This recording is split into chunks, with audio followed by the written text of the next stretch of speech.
Hi, this is Kurosh and I'm back with the new release of Luxota version 3.43. In this release, we've got 3 new features, 20 improved features which will cover the 5 more important ones, and 5 bug fixes. As usual, we begin with the new features. The first one is the ability to load the information of a passenger anywhere you have to fill up a passenger information form from the ones you have previously used in the system. On the profit report page, now there is a gray bar above the list and underneath the filters where you can see total sale, total buy, and total profits. In both flight and travel package services, the number of seats remaining is now calculated and shown to the user. That was all about the new features in release 3.43 of Luxota. Now let's get to the 5 more important improvements in this release. Decimal points in prices are now only shown for the currencies which actually need it, like Euro and US dollar. And it is ignored for currencies such as Iraqi dinar and Iran's rial. The list of bookings on the flight booking page is improved by removing the initialized and validated rows from the default state of the table. Of course, you can still access them via filters. While on the booking profile page on the overview section, the supplier's name won't be visible anywhere anymore since it is considered confidential information. Presentation of account statements, whether for buyer or seller, is eminently improved by removing the failed transaction rows from the table. In this new version, the calculation of profit is done much better when a package is booked but not yet paid for. Moreover, when the payment is done and the status is changed to issued, now all 3 transactions of buyer, gateway, and seller are displayed on accounting transactions. Hopefully these changes make your life easier when using Luxota. Stay tuned for future updates.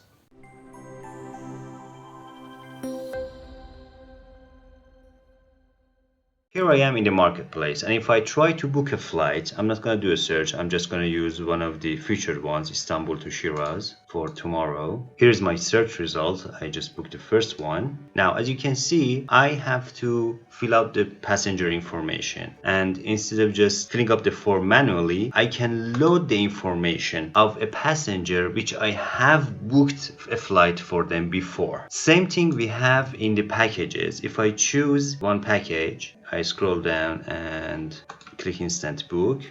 I add a room, click book now. As you can see here again, we have reached to the point we have to fill out the passenger information. And again, if I have done bookings for a passenger before, I can click here and search the name for a passenger which I have done a booking for them previously. Back on the search result page, one thing I want to mention is that if I click here to expand the flight details, now you can see the number of seats left for these flights. Same thing on the packages. Under the instant book button, the number of seats left is shown here. In this new version, the decimal point for prices is working smarter now, meaning that if the price is set on euros or US dollar, the decimal point is shown for the price. But if I set the price to, for example, Iraq dinar, now as you can see, since the number is much bigger, the decimal point is ignored by the system altogether. From the accounting drop-down menu, I go to profit report page. Now as you can see, in this gray bar, we can see total sale, total buy, and total profit. Here in the back office on the flight booking list, the rows for initialized and validated are removed from the default status. Of course, you can always access them by using the booking status filter. Here on booking list page, if I open the action menu of one of the bookings and go to booking profile,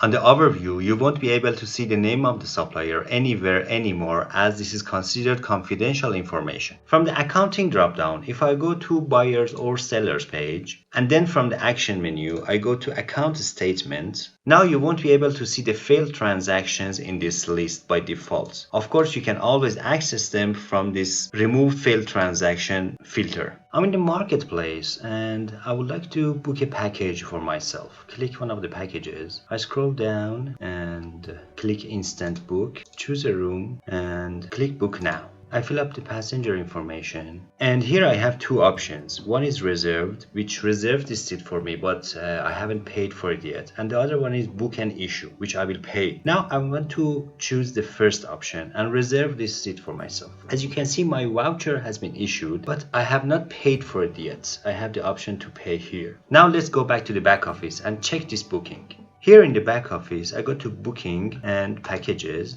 Here is the booking I made, and as you can see, it is not paid and the status is on hold. I click the action menu and go to booking profile. From the left hand sidebar, I go to accounting transaction, and as you can see, no transaction record has been made yet. I want to go back to my voucher. By the way, you can go to your voucher from here, voucher and ticket. I scroll down and make the payment. I do my payment from e-wallet, pay now. Alright, my payment is done, and if I go back to back office, refresh the page, as you can see, 2 out of 3 of the transaction, the buyer transaction and the gateway transaction, has been recorded and shown here. But there is still one more transaction record left. I go to package tracker and change the status from on hold to issued manually. Click update, process was successful, okay. Now if I go back to accounting transaction, as you can see, we have the seller transaction record shown here as well.